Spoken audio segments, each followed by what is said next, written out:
Heartland Season 19, Episode 3, Lines in the Dust, opens not just with another breathtaking sunrise over the ranch, but with a silence heavy enough to hear a heartbeat. The light spills across dew-soaked fields, but peace is nowhere to be found. In the round pen, Riley moves in quiet rhythm with Echo. No halter, no reins. Just bare trust between two souls who've both been bruised by the world and are slowly learning to believe again. Amy watches from the fence, her arms folded but her heart open, seeing in them a reflection of her younger self. This isn't just training, it's healing in motion. When Riley says, "She's still scared," then quietly adds, "So am I." It lands like thunder on clear skies, raw, honest, and real. And with one look, Amy reminds us, and him, that healing doesn't start with bravery. It starts with choosing not to run. Inside the house, Jack and Daniel are deep into research, poring over faded land surveys and legal property records. What they find could change everything. It turns out the land that Calloway is trying to claim may not be his after all. A decades-old boundary map has been misused, likely intentionally, to extend his reach. Daniel reveals that Calloway used the same tactic in Manitoba years ago, stealing land through technicalities and intimidation. Jack, ever steady, knows what this means. "He's picking the wrong fight this time," he says grimly. This isn't just about a horse anymore. It's about legacy, truth, and protecting everything the Bartlett-Fleming family has built. Meanwhile, in Hudson, Lou and Georgie are making their own moves. As Lou digs deeper into Calloway's development filings, she begins to spot irregularities. Environmental reports that don't add up, corporate names that lead to nowhere. Georgie helps her connect the dots, uncovering a network of shell companies and hidden deals. What Calloway wants isn't just land, he wants control, and he's willing to manipulate the law to get it. He's not just coming for Heartland, Lou says. He's coming for this whole valley. Together, she and Georgie prepare a case for the town council, not just to delay Calloway's development, but to expose it for what it really is. Back at the ranch, the emotional center of the episode deepens. Riley receives a letter from Child Protective Services. Because of the legal tension and increased scrutiny, his placement at Heartland is under review. Amy is furious. After everything Riley's been through, from neglect to abuse, he finally feels safe. And now, he could lose it all. Lisa steps in, promising to reach out to her network and call in favors to buy them time. But it's clear that this is a race against a ticking clock. Riley, quiet but crushed, stands near Echo's stall and whispers, "They're going to take her from me." For him, Echo isn't just a horse.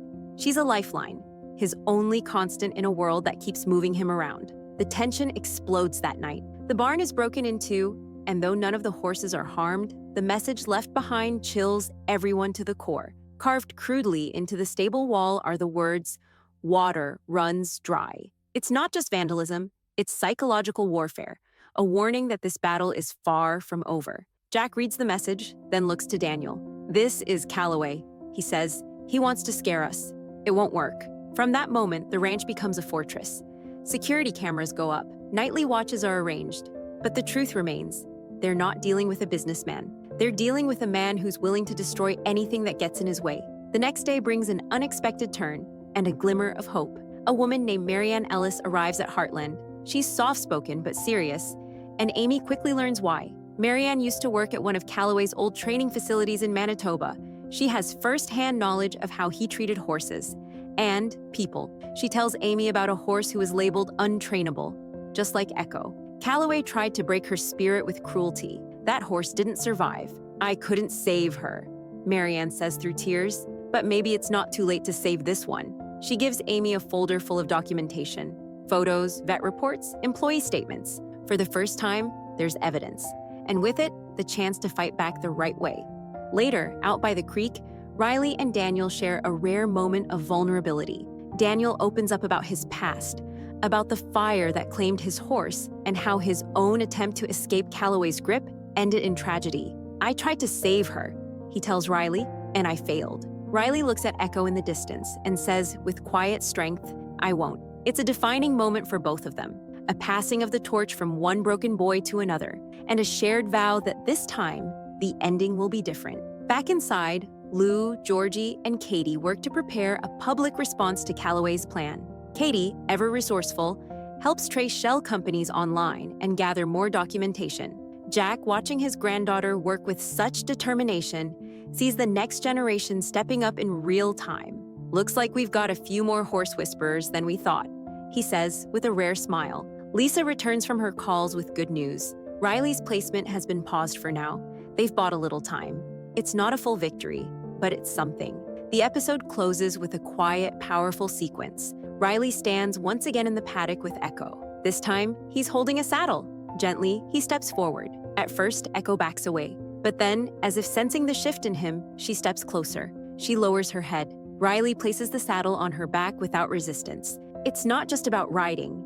It's about rebuilding trust that was once broken. From the fence, Amy watches with tears in her eyes. In the distance, Jack and Lou stand beside Daniel, reviewing old land maps. They're preparing for a legal battle, yes, but they're also preparing to defend the very heart of Heartland. As the scene fades, Amy's voice carries over a montage of the family, watching, waiting, standing together as clouds gather on the horizon. "They say storms test your foundation," she says, "but at Heartland, we've always known the truth. It's not about how strong the storm is. It's about who stands beside you when the rain falls." In the final moments, we cut to Calloway in his office, circling Heartland on a map with a red marker. On the phone, he speaks coldly. "Whatever it takes, I want everything on them. The land, the family, the boy. This is just beginning." The screen fades to black, and the stage is set for an even bigger showdown ahead.